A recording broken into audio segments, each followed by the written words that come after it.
नमस्कार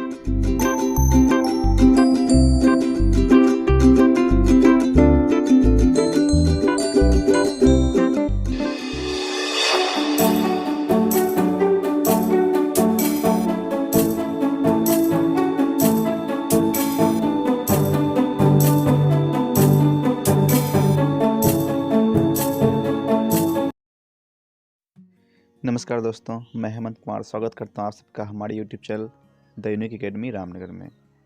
दोस्तों, आज हम लोग अध्ययन करेंगे क्लास 10th फिजिक्स का एक इम्पोर्टेंट चैप्टर, प्रकाश का परावर्तन, रिफ्लेक्शन ऑफ लाइट। इस चैप्टर में हम लोग अध्ययन करेंगे प्रकाश क्या है, प्रकाश के परावर्तन से आप क्या समझते हैं, प्रतिबिंब क्या होता है और गोलीय दर्पण। दोस्तों, ये चैप्टर 3 पार्ट में होगा। पहले पार्ट में हम लोग प्रकाश और प्रकाश के परावर्तनों का अध्ययन करेंगे, दूसरे पार्ट में प्रतिबिंब का अध्ययन करेंगे और तीसरे पार्ट में गोलीय दर्पण का अध्ययन करेंगे। तो आइए शुरू करते हैं। ईश्वर ने हम सबको एक काफ़ी अनमोल अंग प्रदान किया है, आँख, जिसके द्वारा हम इस रंग बिरंगे संसार को देख पाते हैं। किंतु किसी भी चीज़ों को देखने के लिए आँख के अलावा प्रकाश का भी होना आवश्यक है। हम प्रकाश की अनुपस्थिति में किसी भी वस्तु को नहीं देख सकते हैं, क्योंकि जब अंधेरा होता है तो हमें कुछ भी चीज़ें दिखाई नहीं देती है। मतलब प्रकाश का भी होना आवश्यक है देखने के लिए। अतः हम कह सकते हैं कि प्रकाश वह कारक है जिसकी सहायता से हम किसी भी वस्तुओं को देख पाते हैं। देखिए, प्रकाश जो होता है वो स्वयं अदृश्य है, मतलब प्रकाश दिखाई नहीं पड़ता है, किंतु प्रकाश सभी वस्तुओं को दृश्यमान बनाती है। जानते हैं प्रकाश स्रोत क्या होता है? जिस वस्तु से प्रकाश निकलता है उसे प्रकाश स्रोत कहते हैं। इस धरती पर प्रकाश का सबसे बड़ा स्रोत सूर्य है। सूर्य, तारे जो हैं प्रकाश के प्राकृतिक स्रोत हैं, जबकि बल्ब, मोमबत्ती, लालटेन, दिया, ये सभी प्रकाश के मानव निर्मित स्रोत हैं। प्रकाश एक्चुअली एक प्रकार की ऊर्जा है, क्योंकि प्रकाश किसी न किसी रूप से अन्य प्रकार की ऊर्जाओं से प्राप्त होता है। जितने भी प्रकाश के स्रोत हैं उसमें अन्य प्रकार की विभिन्न ऊर्जाओं को प्रकाश में बदला जाता है। इसी कारण से प्रकाश भी एक ऊर्जा है। जैसे कि हम उदाहरण के रूप में देखें तो लालटेन, लैंप आदि में जो तेल में संचित रासायनिक ऊर्जा है उससे प्रकाश उत्सर्जित होती है, जबकि बिजली के बल्ब और टॉर्च में विद्युत ऊर्जा को प्रकाश में बदला जाता है। मतलब प्रकाश भी एक प्रकार की ऊर्जा है। आइए अब जानते हैं प्रदीप्त और अप्रदीप्त वस्तुएं क्या है। प्रदीप्त वस्तुएं अर्थात जो स्वयं दीप्त हो, मतलब जो वस्तुएं स्वयं प्रकाश का उत्सर्जन करती है उसे प्रदीप्त यानी ल्यूमिनस वस्तुएं कहते हैं। जैसे कि सूर्य, तारे, जलती हुई मोमबत्ती, जलता हुआ बल्ब आदि। जबकि अप्रदीप्त वस्तुएं वे वस्तुएं हैं जो स्वयं कोई प्रकाश का उत्सर्जन नहीं करती है, जैसे चंद्रमा, ग्रह, टेबल, कुर्सी, पौधे इत्यादि। अब यह सवाल आता है, जब अप्रदीप्त वस्तु में प्रकाश नहीं होता तो फिर हमें वो दिखाई कैसे पड़ती है? तो जब किसी प्रदीप्त वस्तु से प्रकाश निकलता है तब वह अप्रदीप्त वस्तु से टकराकर हमारी आँख तक पहुँचती है, तब हमें वो अप्रदीप्त वस्तु दिखाई पड़ती है। उदाहरण के लिए चंद्रमा में अपना खुद का प्रकाश नहीं है, वह अप्रदीप्त है। जब सूरज का प्रकाश चंद्रमा पर पड़ता है तो उसका कुछ भाग परावर्तित होकर हमारी आँख तक पहुँचती है और हमें चंद्रमा चमकता हुआ दिखाई पड़ता है। आइए प्रकाश की किरणों के बारे में जानते हैं। किसी भी प्रदीप्त वस्तुओं से जब प्रकाश निकलता है तो वो एक सरल रेखा में सभी दिशा में जाता है। इसी सरल रेखा पर चलने वाले प्रकाश को प्रकाश की किरण यानी रे कहते हैं। और प्रकाश की किरणों के समूह को किरणपुंज, बीम ऑफ लाइट कहा जाता है। ये किरणपुंज मुख्यतः 3 प्रकार के होते हैं: अपसारी किरणपुंज, डाइवर्जिंग बीम, समांतर किरणपुंज, पैरेलल बीम और अभिसारी किरणपुंज, कॉन्वर्जिंग बीम। आप यहाँ चित्र में तीनों प्रकार के किरणपुंजों को देख सकते हैं। पहला अपसारी किरणपुंज, ये ऐसे किरणपुंज होते हैं जो कि किसी एक बिंदु स्रोत से निकलकर फैलती चली जाती है। चित्र बी में समांतर किरणपुंज के आरेख को दिखाया गया है।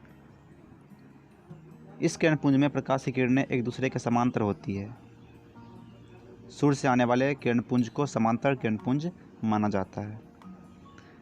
चित्र सी में अभिसारी किरणपुंज को दिखाया गया है। इस प्रकार की किरणपुंज में प्रकाश की किरणें किसी एक बिंदु पर आकर मिल जाती है या मिलती भी प्रतीत होती है। आइए पारदर्शी, पारभासी और अपारदर्शी पदार्थ क्या होते हैं इनका अध्ययन करते हैं।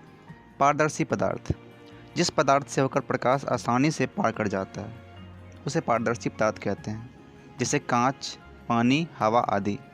इनसे प्रकाश बिना किसी रुकावट के आर पार हो जाता है। इसे ट्रांसपेरेंट या पारदर्शी पदार्थ कहते हैं। अपारदर्शी पदार्थ, जिस पदार्थ से होकर प्रकाश आर पार नहीं हो सकता है उसे अपारदर्शी, ओपेक पदार्थ कहते हैं, जैसे लकड़ी, लोहा, पत्थर, पेंट इत्यादि। तीसरा है पारभासी, जिस पदार्थ से होकर प्रकाश आंशिक मात्रा में, कुछ मात्रा में आर पार हो सकता है उसे पारभासी पदार्थ कहते हैं, जैसे कि तेल लगा हुआ कागज़, कुहासा, बैलून का रबड़, धुआं, रक्त, दूध इत्यादि। ये सभी पारभासी पदार्थ हैं। आइए अब प्रकाश का परावर्तन, रिफ्लेक्शन ऑफ लाइट का अध्ययन करते हैं। प्रकाश के परावर्तन को समझने से पहले एक उदाहरण लेते हैं।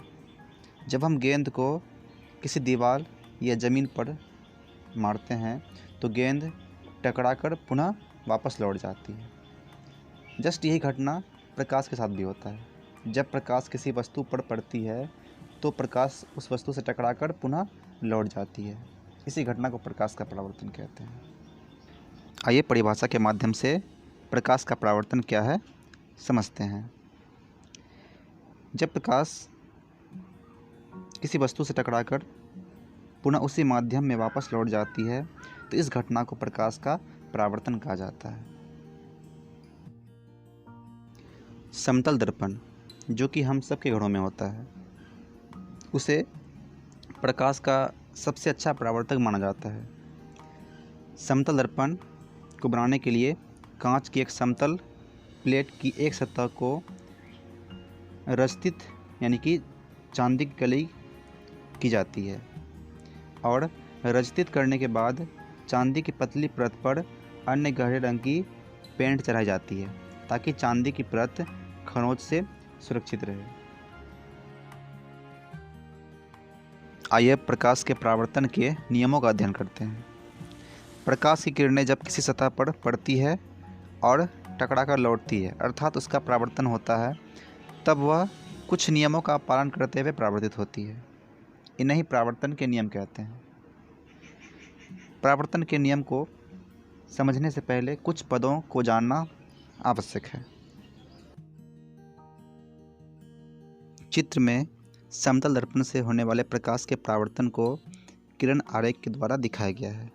इस चित्र में MN समतल दर्पण है और AO जो कि आने वाली किरण है इसे आपतित किरण कहते हैं और वो किरण दर्पण के जिस बिंदु O पर पड़ती है उसे आपतन बिंदु कहते हैं।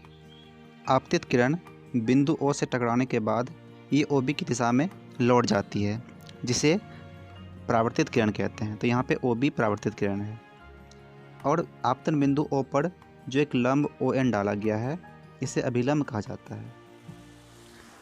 आपतित किरण और अभिलंब के बीच जो कोण बना है उसे आपतन कोण कहते हैं।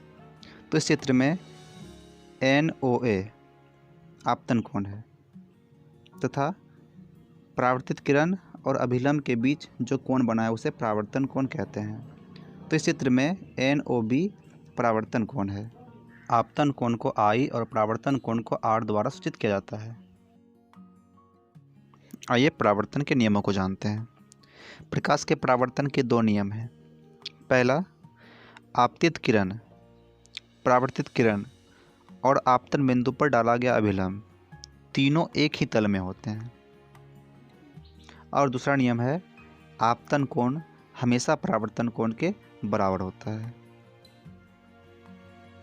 प्रकाश के परावर्तन के नियमों के कारण ही जब किरण समतल दर्पण पर लंबवत अर्थात समकोण पर पड़ती है तो परावर्तन के बाद वह पुनः उसी पथ पर लौट जाती है, क्योंकि यहाँ आपतन कोण शून्य होता है और परावर्तन का नियम है कि आपतन कोण परावर्तन कोण के बराबर होता है। तो आपतन कोण शून्य होने के कारण से परावर्तन कोण भी शून्य होगा, जिस कारण से ये किरण पुनः उसी पथ पर वापस लौट जाएगी। तो हमने इस वीडियो में अध्ययन किया प्रकाश और प्रकाश के परावर्तन के नियमों को। अगले वीडियो में हम अध्ययन करेंगे प्रतिबिंब क्या होता है और समतल दर्पण द्वारा किस प्रकार का प्रतिबिंब बनता है। यदि आपको हमारी वीडियो अच्छी लगे तो लाइक करें और हमारे चैनल को सब्सक्राइब करें। तब तक के लिए आप सभी का धन्यवाद।